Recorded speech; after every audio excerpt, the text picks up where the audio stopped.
Bismillahirrahmanirrahim. Bismillahirrahmanirrahim. Bismillahirrahmanirrahim. Bismillahirrahmanirrahim.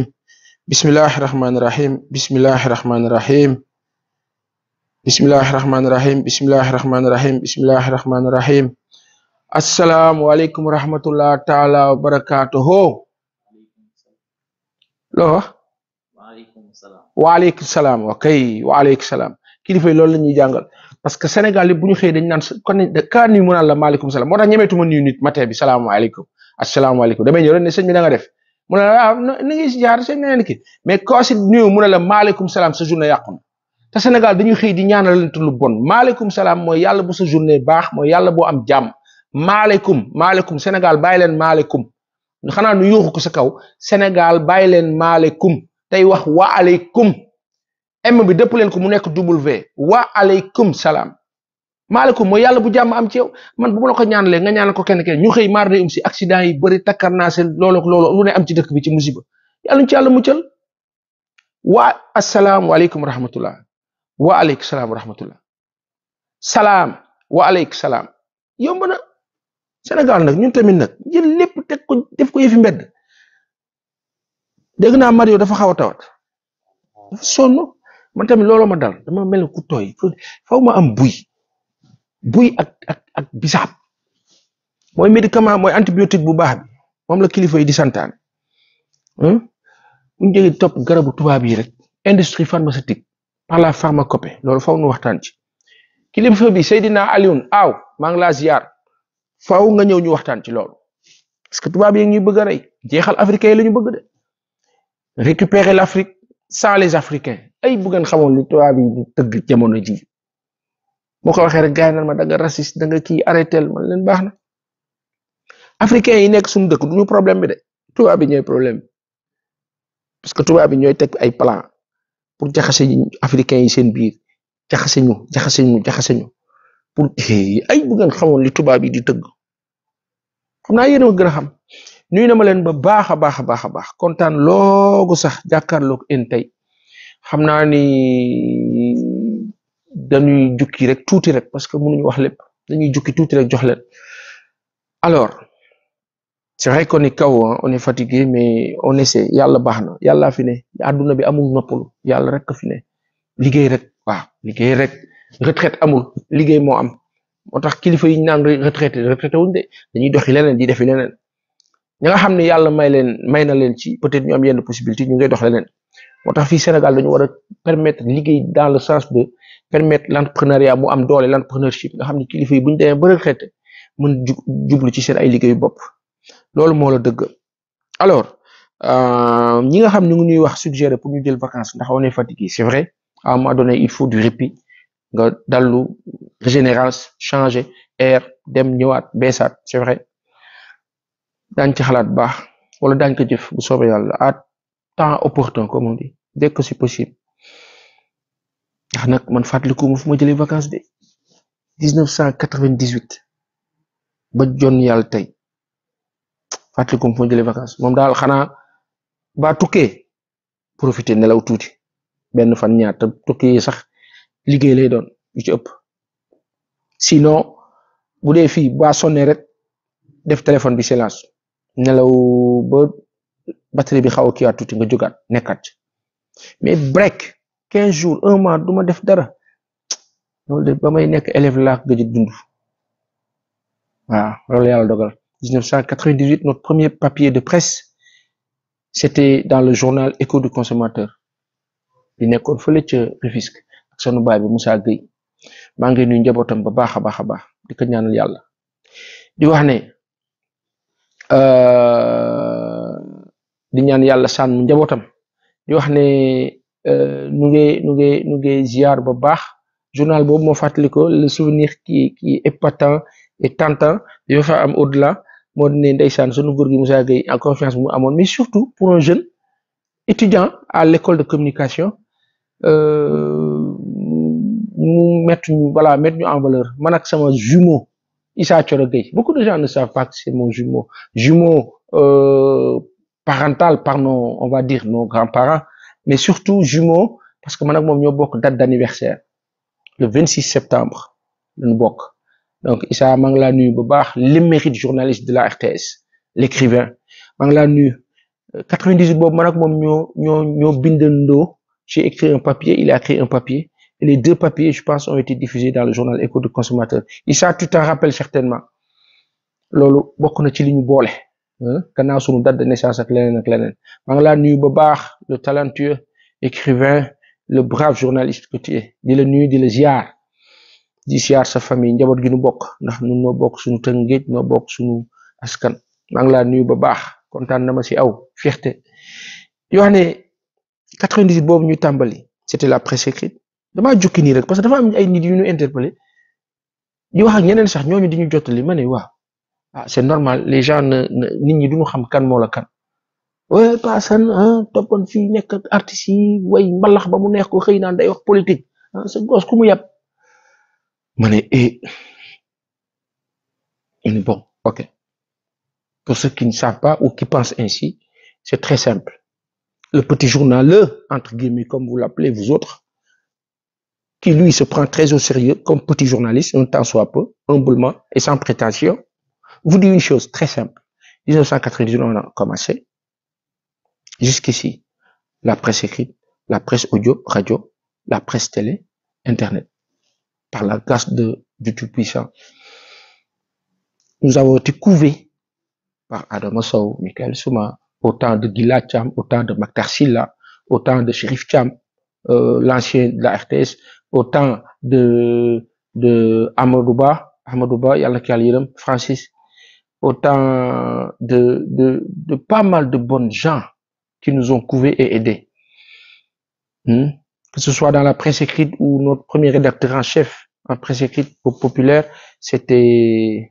au-delà de Moussa Gueye à l'Écho du Consommateur c'était Moustapha Sow mais par devers Thierno Talla Mamadou Thierno Talla qui a été notre premier directeur de publication Thierno d'une ingéniosité incroyable machallah très intelligent machallah kilifa maa ngi laa nuyu di nuyu Moustapha Sow Moustapha bi fi nekkoon directeur de l'office après par la suite di ziar ñoom Mamadou Wane du journal Enquête patron de Enquête bi nekkoon sunu kilifa foofu itam bokkoon na ci kilifa yi fële ca journal populaire ak Assane Diagne bi nekkoon agence de presse sénégalaise ñoom ñëpp di ay ndaanaanu bind ñu leen di ziar ba baax nous avons été formés entre le groupe Sudcom avec l'Institut supérieur des sciences de l'information et de la communication qui était dirigé alors par le professeur Abdou Latif Coulibaly l'émérite journaliste malgré tout qui par la suite s'est retrouvé avec le président Macky Sall qui était notre directeur d'école et madame Nia Henriette Nia Kandé maa ngi la ziar l'actuelle directrice de l'ISIC ak ñoom Babacar Ndiaye kilifa yooyu fa nekk ñooñu teg ci yoon ñooñu tracel voilà ñu xàmme même bu dee sunu bàyyi dañ doon fay noonu teg ci yoon ñu xàmme les autres étaient à l'ISIC nous étions les autres étaient au CESTI nous étions à l'ISIC et l'ISIC est l'un des plus grands formateurs d'une des écoles les plus grandes formatrices de bonnes gens, de bons apprenants dans le métier de presse, communication en général et journalisme en particulier. Ibrahima Diédhiou, on était ensemble de la RTS. Ibrahima, maa ngi laa nuyu bu baax de bonnes gens sont passés par l'ISIC. Maïmouna Ndir, Bakri Domingo Mané, qui étaient nos aînés là-bas. ñoom kële nu tuuti ñoom day doom Diouf ñoo jiitu bare nañu ñoo xam ne jaar nañu foofu Juliette Ba la grande Juliette Ba que j'adore Juliette maa ngi laa nuyu bu baax il faut que tu rentres aussi ça a changé au pays rentre au pays on t'attend ici on a besoin de toi dans nos chaînes de télé rentre ak kan bari nañu ñu ci mën a cité maa ngay ziar sama xarit ñoom Babacar Ndoye Babacar xaw ma fan nga nekk feeñu ma waay maa ngi laa nuyu bu baax ak ñeneen bari nañu Daba Kébé Daba maa ngi laa nuyu Daba de l'APIX ak suñu xarit yooyu am di jàmm yi bari nañu tabaarkalla kaar ay ndaanaan voilà ak ñeneen donc voilà le petit modeste parcours du petit journaleux d'aucuns disent le petit journaleux pas Assane le petit journaleux ça se comprend mais Dieu a fait que par sa grâce sa miséricorde on sait parler et écrire yàlla def na ko Dieu a fait que voilà le petit Passan là a eu à faire des choses simples, hein, mais vraiment dont il se glorifie pas, mais il peut s'en réjouir parce que voilà ay kilifa couvé nañ ko won ko mu tegu ci yoon bi ba fi tay. Je me rappelle le fameux article sur il y a eu pas mal de choses qui se sont passées maa ngi xalaat sama baay bi ndeysaan Abdou Latif Coulibaly Abdou Latif kii nu mu tuddati Guèye Jamra maa ngi kaa nuyu di nuyu famille bi maam Maktar kilifa bi maa ngi laa nuyu di la ziar bu baax di nuyu njaboot gi yëpp nga bokk askan bi ñu ngi leen di ziar Abdou Latif ndeysaan bëggoon nu ñun tam nu bëggoon ko yàlla na ko yàlla àtt ci yërmande mi gën a kawe moo ko way dawal yëpp boole ko Seydina Muhammad sallallahu alayhi wa sallam ñooñu quelqu'un comme Latif il nous voyait écrire et il était content ndeysaan maa ngay fàttaliku il est décédé en 2006 avril 2006 bu ma jumul maa ngi fàttaliku bien avant il est venu soutenir ñu ci benn projet bu ñu doon def ak El Hadj Bar El Hadj maa ngi laa nuyu bu baax di la ziar le magazine Almadi bi ñu doon lancé fële ca Almadi ndeysaan maa ngi fàttaliku Abdou Latif Guèye maa ngi fàttaliku Edouard Adama Ndiol Kumba bu Walfadjri ndeysaan ñoom ñaar ñëpp jóge nañ ci sama ay xarit sama ay am di jàmm ñëwoon ca inauguration bañ doon def ca lancement ba ak bëri nañu ndeysaan ak Ablaye Seye bi nekkoon yoroon RSI yoroon RTS rajo bi te nekkoon journal Le Soleil yàlla na ci yàlla yërëm kilifa yooyu bëri nañu alors on a eu à faire ce magazine là à faire un autre magazine Plaisir avec El Hadj l'autre là kii ba Pathé Ba bu Futur Média ak on a eu à faire le magazine Boulevard ak ñoom Samba Thioro Sall voilà on a bourlingué quoi on va dire xam nga xale bu sob bourlingué mais Dieu a fait que rusuñu kanamu kenn par la grâce de Dieu que nu seqal ci kàttanu suñu borom bu nu amul koppar yu ñu la jox itam jox nañ la xalaat boo xam ne wax dëgg yàlla un temps soit peu même bu dee tarfatal ay ni 0, moins 0, nangam jëriñ na ñun itam ñu am fa suñu ñàkk ce qui est normal donc voilà le petit cursus un petit modeste cursus qui nous a amené de la presse écrite à audio télé etc. La télévision on l'a démarré quand en 2003 2STV bi muy tàmbali on a eu à collaborer là-bas avec Boubacar Ba et Mamadou Bal suñu kilifa yooyu suñu baay yooyu maa ngi leen di nuyu bu baax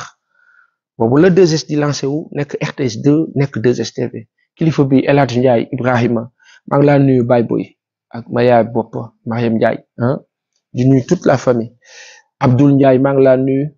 Sala pensez à toi je pense à toi et toute la famille Djeba ñu leen di nuyu bu baax donc foofu la ñoom Pape Cheikh ak Kebs Thiam tàmbale nekk fa ay ndaanaan ñoom itam affaire bi ubbeeku voilà nii la mbir yi tëddee ba fii ak fee donc nous on s'est retrouvé de Comset à Futur Média de la RTS où on faisait de la production externe avec Michael Souma au temps on faisait une émission qui s'appelait le rendez-vous des jeunes maa ngi ko doon def ak Françoise Seck bii nekk fédération football nekk RTS en même temps Françoise maa ngi laa nuyu yaa xam noo def ma xarita bopp Fat Sakho ci nu mu soti ñoom ñëpp ñu ngi woon foofu RTS bu njëkk Dakar FM ñoom Biti Baaw Biti yàlla na ko yàlla yërëm ndeysaan je pense à sa famille je pense à monsieur Bao de bi nekkoon Sedima doonoon borom këram pensez à vous pensez forte et toute la famille et pas mal de bons gens comme que je peux citer je parle du cursus vous me le permettrez ngeen baal ma rek laata may dugg ci info brièvement la visite de Mélenchon accident yi am ci jamono bi le BRT sur lequel je reviendrai inchallah etc. Voilà 2 ou 3 points succinctement et surtout ce que les blancs nous préparent ñenn ñi yenn tubaab yu bon yi ma wax rek ne Christian maa ngi laa nuyu Christian Noël au temps Dakar FM Eric Barbosa Anna Joa ñooñu ñëpp nga xam ni ku fàttaliku Dakar FM bu njëkk ba daa leen fàttaliku kilifa yi ñuy seetaan xam ngeen li noo wax ak ñeneen ñoo xam ñu ngi RTS tey Codou Bigué Codou Cissé ndeysaan maa ngi laa nuyu la Linguère ak ñeneen ñoo xam mën na si ju bëri je pense au défunt Papis Diop je pense au défunt Moussa Diallo yàlla na yàlla yërëm Amadien maa ngi laa nuyu maga bopp ak kilifa yooyu succinctement ainsi le petit parcours et après c'est quoi le journal le matin bi nga xam ni Souleymane Thiam avait servi d'intermède et d'intermédiaire pour que je rejoigne le matin Souleymane maa ngi laa nuyu ba baax maa ngi laa nuyu ba baax di am reconnaissance ci yow oui on s'est retrouvé au matin après avec Alioune Fall qui était à la fondation Servir le Sénégal qui était le président Macky Sall Alioune grand maa ngi laa nuyu ba baax kilifa bi maa ngi laa ziar ba baax toutes ces bonnes gens nous ont permis aujourd'hui d'être là ils nous ont donné notre chance à travailler à collaborer à apprendre avec eux je pense à Abdou Karim Diarra l'actuel rédacteur en chef du journal Le Témoin nekk ak sunu baay bi Mamadou Omar Ndiaye foofu itam jot nañ fa jaar for fa xam-xam tuuti cof rek daw ak yeneen sunu kilifa yooyu nga xam ni nekk ak ñoom dafay tax nga yokk Mamadou Omar Ndiaye ka fi presse ci Sénégal xam nga ko la jeunesse là la jeune presse là dañoo war di dem di jokk ci ñooñu suba teel bi nag nii lay demee ay benn moto ngay dégg ay ñaari moto suñu boor yi loolu ngay dégg ay benn moto ñaar ñuy def boori page TV yi ngay dégg loolu wax rek ne pour ñi xamul aussi li ñuy def ni c'est important pour ñi xam parce que léegi-léegi gis ni rek mu ne ñu xeet ñi ñu naan waa kii moom ñeneen ñu naan la ba lañ doon def ak les artistes loolu leneen la la ñuy def ak footballeurs yi loolu itam leneen la oui il nous arrive de coacher ça et là à gauche à droite de coacher un sportif en termes d'agent conseil de coacher un acteur politique de coacher un artiste chanteur de coacher un animateur un diffuseur de programme de coacher etc par la grâce de Dieu mbiru yàlla la du ñun ci dara yàlla dogal na produit yu bari noonu lañ ci liggéeyee mettre leen en valeur par la grâce de Dieu ñu am ci ñaq ñoom ñu am ci lu leen di jëriñ et à vie macha allah ñun ñaq rek lañ ciy am ñu fay ñu ko ci temporel bi waaye ñoom xalaat ba dañ ciy dund à vie donc loolu dañ kaa sante suñu borom ñu ci am fierté ak reconnaissance di ci ñaanal nag ñooñu nga xam ne ñëpp seq nañ ko ak ñoom la ci waaye am rek muy sa wërsëg yàlla na yokk gën a yokk idée buñ ci jox nit mu jëriñ ko rek yàlla na gën a yokk ndax du ñun suñu borom la daf ko jaarale ci ñun rek ñun toj ñu fenn ñoo wax ni nag dañ kaa wax pour ñi xamul parce que Sénégal moo toll foo xam léegi day nit ñi duñu xam léegi nit ñi tam la te du la xam wala teg la fenn te du la xam baax na léegi du wax ci sa bopp waaye fàttali pour ñi xamul ñi xam loolu moo la dëgg ba fi ñuy wax nii nag jamono bii ba fi ñuy wax nii ñu ngay gëstu ñu ngay jàng ndax dañoo bëgg am ay lijaasa yu mag yu gën a kawe foofu la àdduna bi toll te dañ kaa def à notre rythme ndax suñu boroom rek a fi ne kii rek lañu yaakaar amul keneen mu boole ñook ay wasila yi sunu maam yi fi nekk ba seeni sëtaat ñu nekk suñu ay wasila di ñu won yoon bi naan bu ngeen bëggee egg ci boroom ñi ngeen dee def lii àdduna donc de comme cette matin etc Futurs Médias je peux raconter mon histoire avec le journal L'Observateur oui quand on faisait Africa Live en 2005 Youssou qui a toujours eu confiance en nous depuis 1998 au temps de sa prom accepta qu'on lui proposa de faire un supplément dans le journal moom sax moo ma ko wax fekk na ma def benn journal pour la sortie de l'album de Viviane Esprit et Frères avec les rappeurs Boubacar maa ngi laa nuyu bu baax Boubacar Ndour Boubacar a eu la magnanimité d'accepter que je fasse ce journal là mu jël ko en charge financé ko ma def ko pour jaay un album parce que sur le plan de la communication Dieu a fait qu'on parvient à faire des choses par sa miséricorde qui rapporte comme on dit voilà et j'avais en charge des produits à Djololi avec les artistes là-bas Pape Diouf Titi Fatou Guewel Aby Ndour Assane Boub etc Ibrahima Ndour am confiance ci man Ngone on a collaboré Dieu a fait que ça a marché machallah et jusqu'ici ça marche voilà dégg nga wax bi Sylvain yaa ngi suivre Sénégal dafa nekk dëkk boo xam ne léegi nit ñi duñu xam foog nga wax rek pour mu leer quoi pour ñu xam ñu ne ah d'accord c'est normal ñu xam mais lay wax rek ne succinctement voilà le petit passage en mars 2005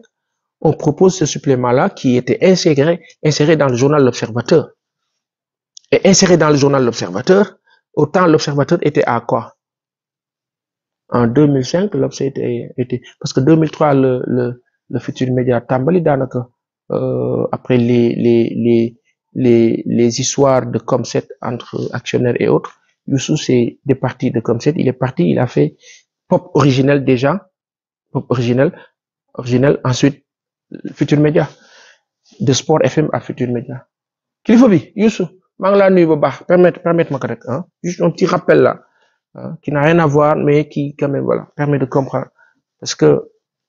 voilà, quelqu'un qui a beaucoup fait pour nous, tout comme beaucoup de bonnes gens, hein, ay kilifa yu baax yi fi nekk. Alors, je pense à Ismaël Lo Mankani, suñu kilifa boobu, nekk suñu mag ci tëng géej. Je pense à d'autres bonnes gens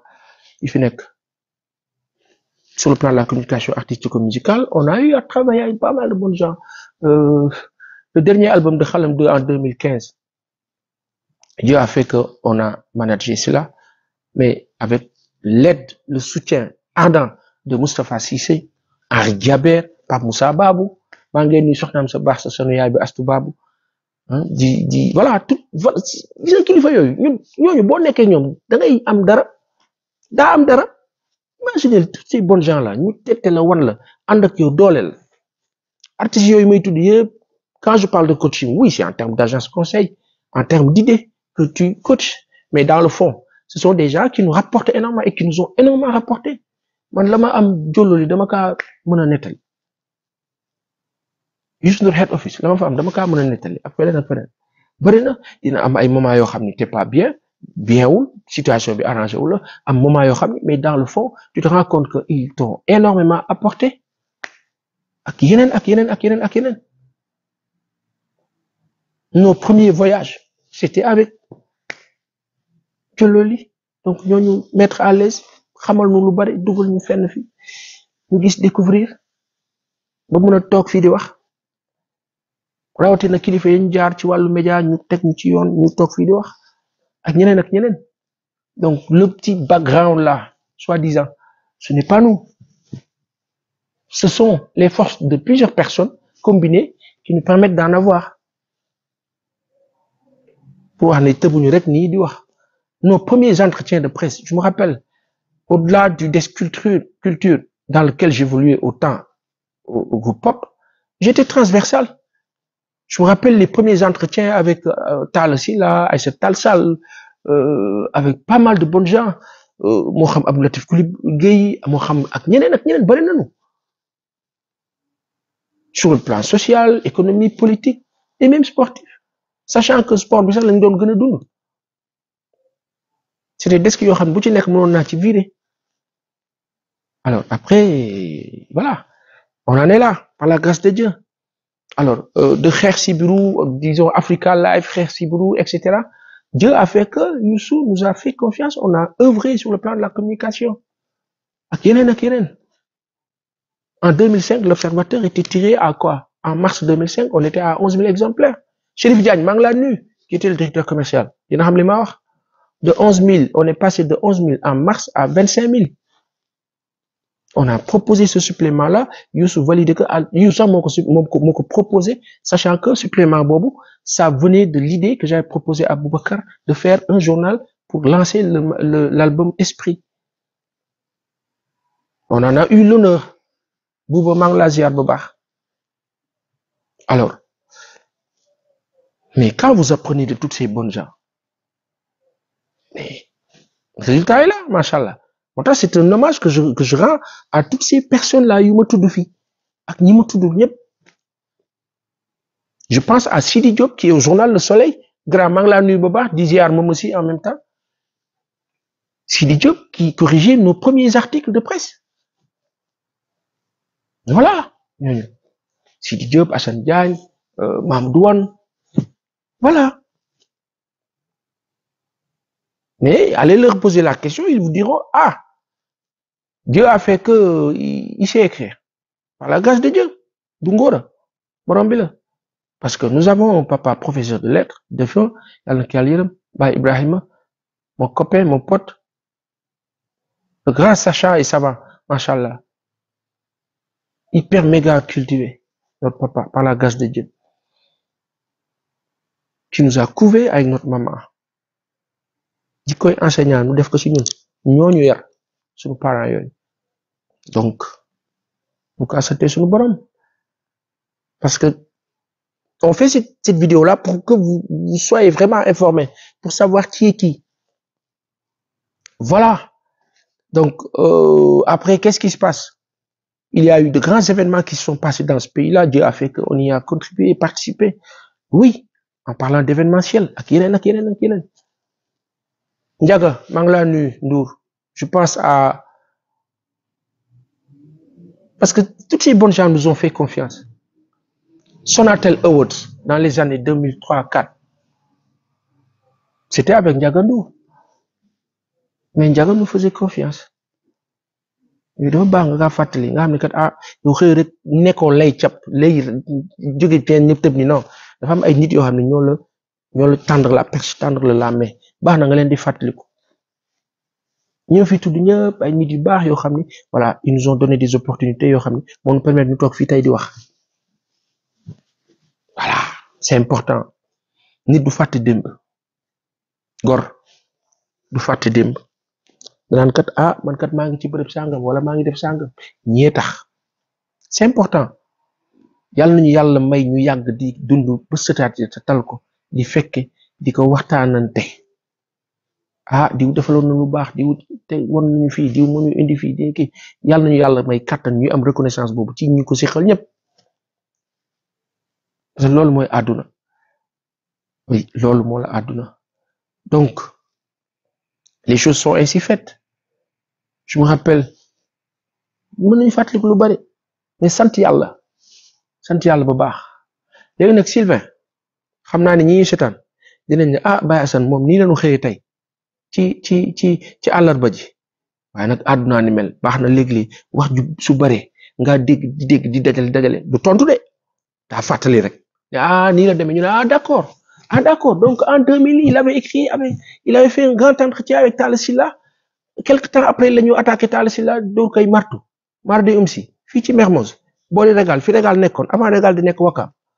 d'accord kon entretien bi mu defoon autant c'était avec Pa Assane d'accord quand Aïssata Tall Sall avait des soucis avec le feu sunu baay ba feu Ibrahima Diagne Ben Bass sur les antennes MMDS entretien exclusif ba Aïssata Tall Sall defoon juste après entre Diouf et Wade kon Pa Assane bi la ko defaloon d'accord donc Pa Assane c'est pas le petit agent de musicien sachant que le musicien est un produit immense boo xam ne romb na presse parce que le musicien va jusqu'à avoir un groupe de presse di utiliser Pa Assane di ko fay dégg nga wax bi Sénégal nañuy wegante fonkante bëggante jàppante te mu dëggu li nu mën a jukki bari na mais àdduna kenn mënul wax lépp léegi maintenant on va aller sur le feu de l'info malheureusement il s'est passé quoi un grave accident fii ci VDN alors non c'est terrible Sylvain yàlla na yàlla yërëm ñi ñàkk seen bakkan ci accident boobu yàlla na yàlla yërëm may wax ne kilifa yi fi nekk le ministre El Malick Ndiaye lu ko jiitu le président de la République ak le premier ministre dimbali leen Sénégal ak Sénégalais yi dimbali askan wi ci l'indiscipline bi am ci transport bi c'est dingue ñaar rek ko indi corruption ak manque de sanction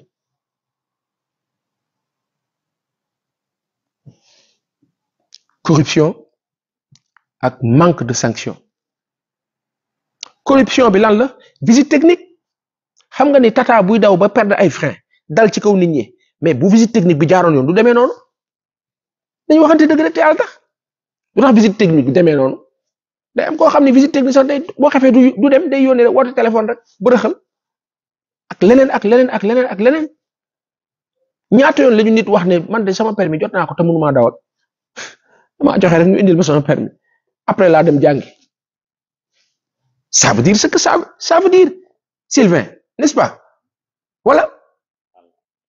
il faut que autorités yi ngeen jël les choses en main chaque jour accident mënul am ngeen ne waa d'accord on va voir nangam non prenez des décisions fortes le chauffeur bi indi musiba maaba kumba boobu enquête bi lan la ku doon dawal oto bi fan nga déparé est-ce que def nga sa visite technique kañ nga ko gëj a def ñu xool vérifier ne defu ko il est sanctionnable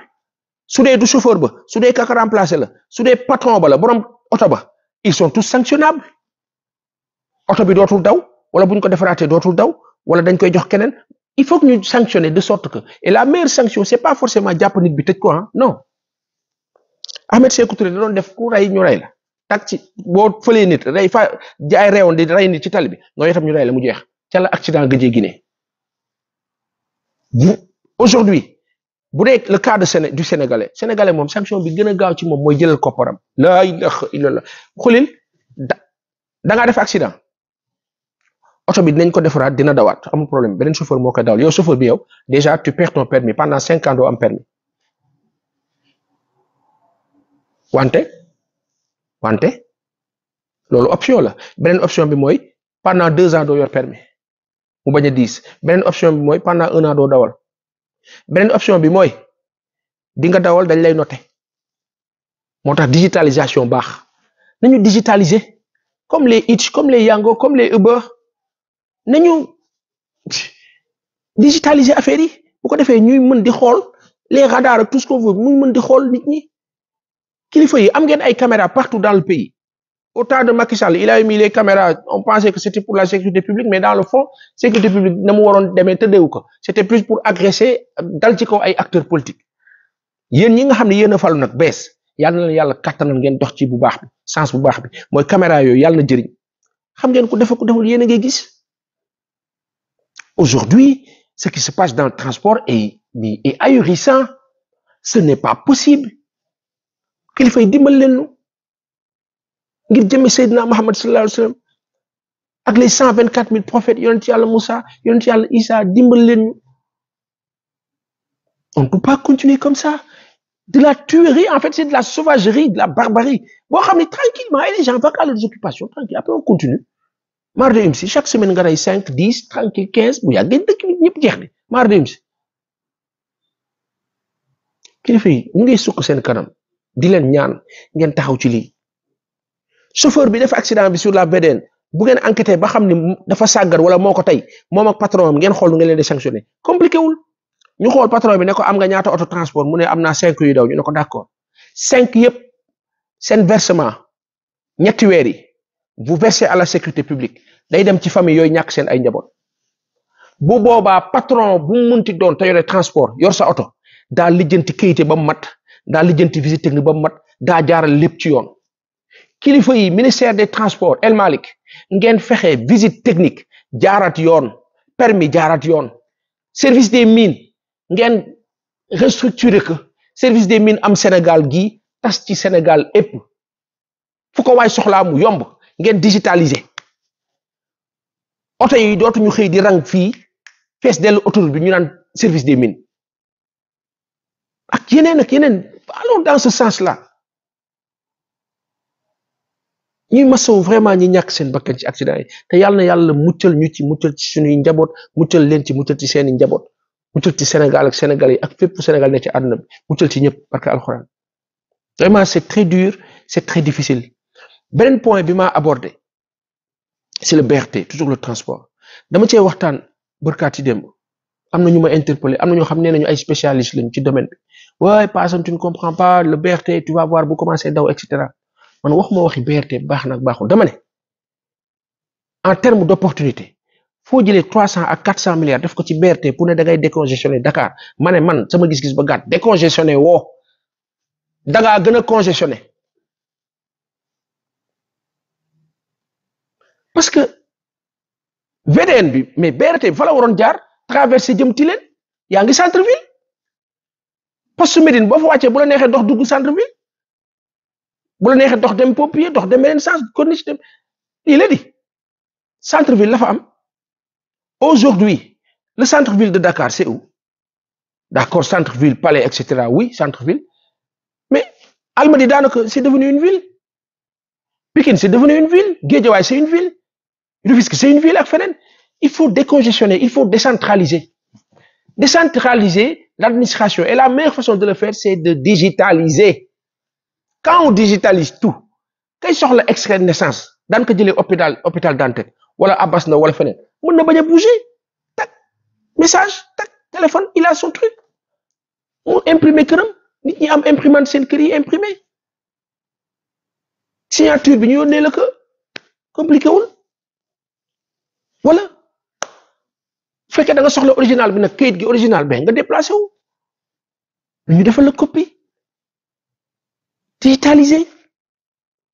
il faut que ñu dem vers ça parce que c'est possible te yàlla xam na ne sénégalais yi ko mën ñu ngi fii fees tel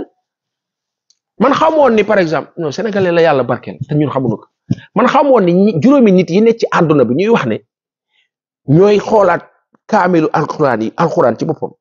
di ko corriger que kii la ca nekk la ca baax ak la ca baaxul yi ci am piège ak yi tubaab bi seytaan yi di jaxaseeg et cetera ñi kaa xool juróom yi ci àdduna bi nekkate kenn ki sénégalais la sunu papa Tall nu ngi laa ziar jërëjëf kilifa bi Jassène yow mi ma ko xamal lii moo la Sénégal donc faw nag ñu xoolaat le BRT waxuñu baaxul dañ ne en terme d'opportunité mais nan ngeen mën a comprendre 1000 milliards nga def ko ci terre pour 37 kilomètres ou 35 ou 37 Dakar Diamniadio boo waxee ñu ne non dolli nañ ci beneen 219 milliards ak la BIS pour dem fan ak yenn banques yi pour dem ba Diass donc 1000 et quelques milliards ci benn train régional express te 1000 et quelques milliards boobu mënoon def tous les rails de ce pays là nga tourné jël 300 ou 400 milliards def ko ci BRT lépp yaa ngi ko concentré diggante Ndakaaru ak Diamniadio mais yéen kilifa yi ngeen ne ñun d'accord ñun amuñu xam-xam d'accord mais yéen am ngeen xam-xam yéen a def lool musiba maa ba ko bële di 1500 milliards boo ko tasoon ci Sénégal transport bi normal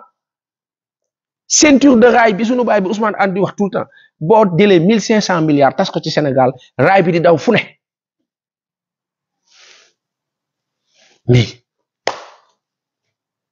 mais am na loo xam ni les Marocains ñu ngi ne di relier presque 45 villes TGV donc yii nag buñ ko waxee yéen mais nag bari na ci ay borom jàngkat ak xam-xam yoo xam ne ñoo maîtriser circuit bi ñoom la leen intéressé mooy lañ cay dóor lañ cay am ngeen baal nu ñi ci nekk ñi ci jub alhamdulilah ñi mel ni ñun ngeen baal nu mais que si nekk parce que toi am nga ci intérêt parce que yaa ngi ci am benn contrat ou 5 ans ou 10 ans parce que voilà maa ngi liggéey CETUD sama affaire mu ngi baax booy bi li muy wax nii day yàq suñu projet non parce que su baaxee pour ñëpp day gën pour yow mais su baaxee pour yow kese day gën a metti ci yow BRT bi li leen wax du dañ de ngeen wax nag xamuñ ci dara ale yooyu ak fi xat diggante rond-point 6 jëm baale na mu xatee xool leen BRT bi la ngeen ko def ca Géejawaay ak insécurité ba ca nekk ku si daw guddi xamal nooy def de barrière de la seq nii xat na teg ci saay-saay bu tegee dara sa kanam ñeneen ñu wër la ndomb ci ginnaaw nooy def ñu laaj la li nga yore nga jël jox leen ngeen ne loolu kenn du ko wax balaa caa du ngeen dindi barrière yooyu baare BRT bi ak kii bi nga xam ni que day nekk tali bu oto ñëwul tali bi oto bi mën na fa jaar dem bu bis di ñëw ñu xàllal ko bis bi am priorité jàll dem xàllal bi lan la da ngay droite mu doublé dem méttiwul li bon BRT bango 300 400 500 kaka mën ujjël waaye xel bi nga xam ni moom la sanu baay bi Abdou Ndéné Sall doon nu wax ne way BRT bi c'est normal mu mel noonu pour pousser les gens à arrêter leur voiture jël bus rapide transit bi dem mel ni ku nekk Chine 1 milliard 300 nangam Inde 1 milliard 400 nangam nit ñi di yor seen ay oto di dawal ñun Sénégal 18 millions d'habitants ngeen ne da ngeen di tere nit ñi ñu dawal parce que way dañoo bëri dafa xat di def politique tubaab bi taxaw naan suñu démographie dafa bare man xawma suñu yenn dirigeants yi man dama xamul lii lan la yow mii xalaat tali boobu yow sa oto di nga ko dawal yow mais ñun non ñun nañ ñëpp droite yéeg ci bus rapide transit ñu convoi falaa yëpp yàlla na ci yàlla def barke waaye barrière yooyu diggante ñi yor seen oto yi ak bus bi fi moo jaar dindi leen barrière yooyu dindi trottoir bu ndaw boobu ngeen teg noonu ci ka trottoir la xaw ma barrière ciment boobu daal boobu ngeen tegg ka tali bi wàcc ñëpp jàll dem kuy double dem kenn oto yi dem dugg centre ville rek la oto yi dem ginnaaw fex ngeen ba BRT bi jaaralewu leen ko ci VDN bi on nous dira oui mënu fa jaar parce que alors que Tilène ba Malibu dugg Guédiawaye jëm Cambérène Wiri jëm Apix jëm Tivaouane Peulh jëm Lac Rose foofu yëpp mënoon na nekk PRT on nous dira toujours on ne sait pas ok waaye ngeen dem fekk fu xat ngeen ne foofu ngeen def BRT parce que jàpp ngeen ne oui nit ñi le besoin est là-bas liñ ci wax lu bari la dernière chose en date dinaa waxtaane moo di la visite de Mélenchon semaine bi inchallah day ñëw Sénégal Mélenchon ce sont les insoumis en France le gàtt la ma ci wax le compliqué wu boo xam ne méttiwul tubaab la français la ce sera toujours la France d'abord pour lui ñun nag duñu teg Macron di topp Mélenchon waaye soutien bi mu apporté loon Ousmane Sonko à travers les médias français mook ay député mook ay am di jaam ak et cetera wax dëgg yàlla Mélenchon jërëjëf merci pour tout au-delà de Ousmane Sonko je dirais soutien bi mu apporté la démocratie sénégalaise waaye ñoom la rek ñu yem ci rek noonu rafetal recevoir ko bu baax dalal ko war na fi amal ay conférences et cetera war na fi def pas mal d'échanges ak les Sénégalais ak surtout le pouvoir en place waaye ñuy wax di ñaan nguur gu bees gi bàyyi leen benn xel benn affaire ñoom tubaab yi ci seen bopp bu ñu muusee sax dañ xam ni Mélenchon mën na nekk un bon interlocuteur avec les Africains yi nga xam ne jamono bi dañoo bëgg dagg le cordon ombilical mooy issue de secours la kilifa yi fi nekk di noo wax yéen ñu ko gën a xam bàyyi leen xel baax na de dalal gan baax na de waaye bàyyi leen xel nos intérêts d'abord c'est sur invitation du premier ministre Ousmane Sonko après la ñu wax alhamdulilah may wax nag tey Sénégal am nañu ay opportunité bunt yi yaatu na ubbeeku am na nañu jóg liggéey ñun ñëpp nañu jóg liggéey nañu bokk bennoo gis na ma ñuy wax way des opposants par-ci par-là le pouvoir par-ci par-là jamono bi jamonoy nationalisme la ñëpp war a ànd def bloc quand bien même l'opposant doit s'opposer quand il juge nécessaire de s'opposer waxuñu opposé wu pour opposé wu waxuñu la Waly Bodian wax changement pour changement mais changer ce qui doit changer oui c'est cela non changement pour changement mais changer ce qui doit l'être pas s'opposer pour s'opposer mais s'opposer parce qu'il faut s'opposer ñu ñaan yàlla jàmm ci réew mi yàlla fi yàlla def jàmm barke kiiw rafetoo ak rafetal barke alxuraan barke Seydina Muhammad sallallahu alayhi wa sallam yàlla na ngeen am jàmm yéen ñi nga xam yéen ñuy seetaan ci vidéo bi dama ko tënk rek ëllëg ak jàmm incha allah dinaa dëkk ak yéen su ma nee ëllëg ak jàmm mooy la nuit du mercredi jëm jeudi ñu war a dem ca fajar googu incha allah dinaa dëkk ak yéen ci conseil des ministres bi comme niñ ko defee comme niñ ko tàmbalee depuis lustre conseil des ministres ak Pa Assane Seck bi nga xam ni nu ko amal saa su ne maa ngi leen di sant di leen gërëm di ñaan yàlla defar seen ay mbir ubbi seen ay buntu wërsëg buntu xéewal kasi nekk di ñu seetaan nii nga bëgg ñu nga bañ ñoo bëgg nga kontaan nga bañ a kontaan yàlla na yàlla defar say mbir yàlla na yàlla defar say mbir yàlla na yàlla defar say mbir ba yow dootoo tal di nu mere ci lenn wala di nu mere wala di mere keneen sa affaire baax say buntu xéewal yaatu nga gën a généreux sa xol gën a ubbeeku yàlla na ko yàlla defal nu ko ubbi suñu xol ñun itam ñu gën a yaatu dën yàlla ñu ko yàlla defal ko ñëpp Sénégal ñoo far